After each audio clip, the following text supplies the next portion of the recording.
Super Bowl 58 organizers have boots on the ground in Phoenix tonight in preparation for the big game in Las Vegas next year.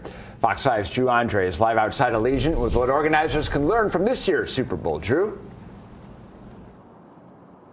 Well, and John, this year there's expected to be an estimated 350,000 people that will come in to watch the big game here in Vegas. We can expect that number to be a lot more when Las Vegas plays host to the Super Bowl in 2024. But the preparations for that begin this week in Phoenix. Folks, make some noise for the Vince Lombardi Trophy!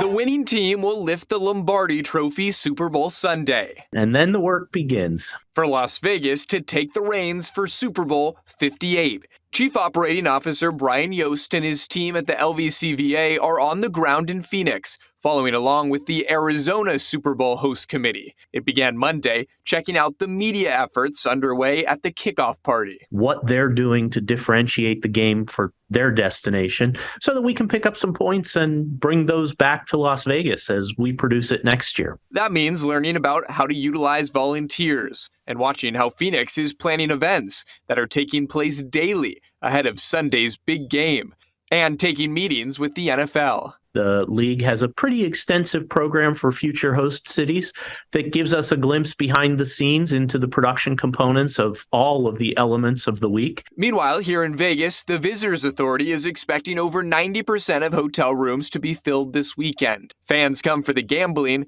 but also for the Super Bowl watch parties and a uniquely Vegas experience for game day. When Las Vegas hosts the Super Bowl next year, that will still be a draw. But even more reasons to come for events outside the 65,000 that will attend the game. At the top of the list, the free NFL fan experience that runs throughout the week at Super Bowl host cities, which allows football fans to get close to things like the Lombardi Trophy, like Super Bowl rings from across the ages, and be a part of the fun without being a ticket holder. There will be hundreds of thousands of folks who will come to town just to be a part of the excitement. And typically, Super Bowl and Final Four are the two busiest sports weekends of the year, both of them bringing in more than 300,000 people every year.